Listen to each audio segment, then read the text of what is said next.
My name is Helen Duron, and today I'm going to talk to you about permaculture. First of all, permaculture comes from two words, permanent and culture. Now, permaculture means last or intended to last forever, and culture means are the ideas, behaviors of a specific society or a specific person.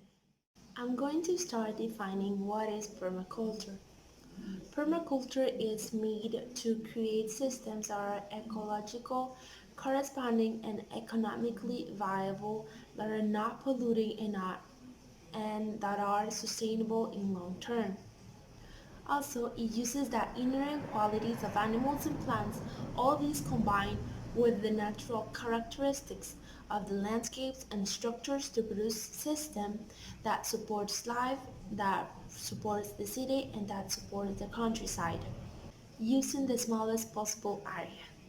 Permaculture is based on ecological models and creates a cultivated ecology which is designed to produce more food for humans and for animals than is generally found in nature. We have abused the land and laid waste to systems we never have to disturb. If we need to state a set of ethics, we can do it. But if we do it, we need to start thinking in those set of ethics. So let's go. Implacable and uncompromising opposition to further disturbance of any natural forest where most species are still in balance. Vigorous rehabilitation of degraded and damaged natural systems to stable states. Establishment of plant systems for our own use on the least amount of land we can use for our existence, and establishment of plants and animals refuges for rare and threatened species. Permaculture as a design system deals primarily with the third statement above. We believe we should use all the species we need or can find to use in our own suitable designs, providing they're not locally ramped and invasive. Permaculture is one of the most holistic integrated systems analysis and design methodologies found in the world.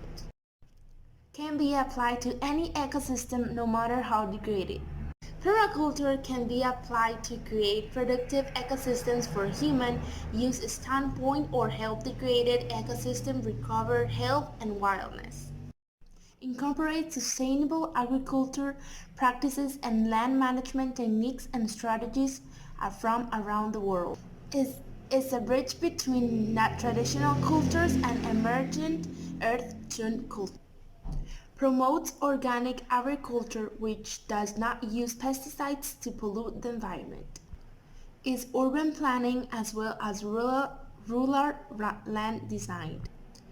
Its design is site-specific, client-specific, and cultural-specific.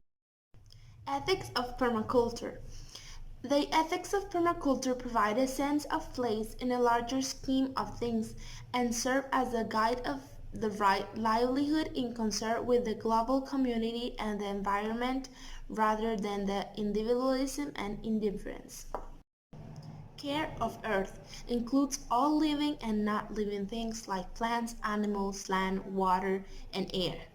Care of people promotes self-reliance and community responsibility, like access to resources necessary for survival.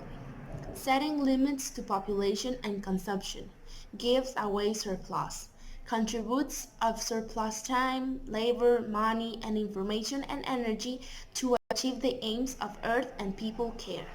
Permaculture also acknowledges a basic life ethic, which recognizes the intrinsic worth of every living thing.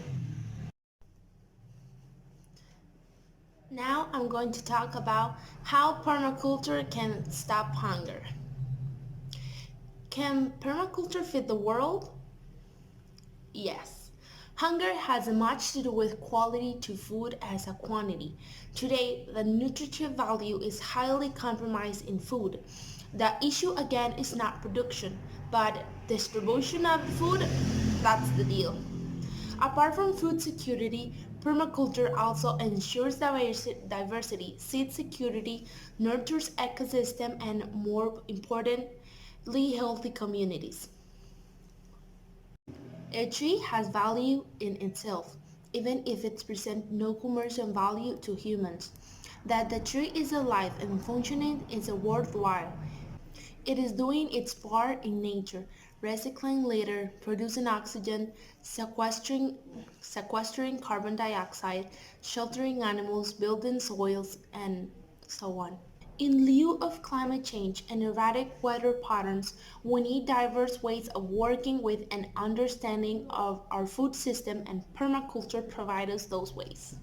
The difficulty today for small marginal farmers is not the lack of knowledge, but is that in the transition, it is the ways to find native seeds, manage the required labor, considering prolific nuclear families, migration of the young to cities. Small land holdings, the lack of a support system, and the demonstration and living examples of farm practicing permaculture are other problems. We have much lost out and a lot of seeds diversity and traditional wisdom of farming a seed saving, but we still have access to this knowledge from our village elders. Lack of equity plus poverty equals hunger. Hunger is not a issue of agriculture or food quantity, but one of poverty and equity. There is currently enough food in the world to feed 10 billion people. That means that we actually have an excess of food.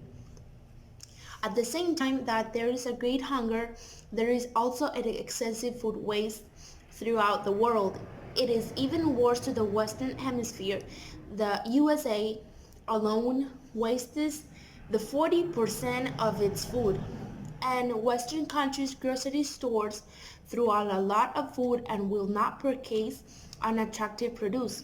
Food is wasted simply because it is visually unappealing or goes uneaten. In developing nations, food waste is a result of lack of infrastructure, capital investment, and basic necessities. Lack of access to the roadways, storage facilities, and basic refrigeration prevents the food access and increases spoilage rates. With proper investment and support, these problems could be remedied. Despite the hunger epidemic, we also have an obesity epidemic as a result of poor nutrition, high meat consumption, and increased processed food consumption. Worldwide, most of the expected demand for an increase in food is not based on a baseline need for nutrients, but rather the growing trend of developing countries to adopt the Western diet of meat consumption.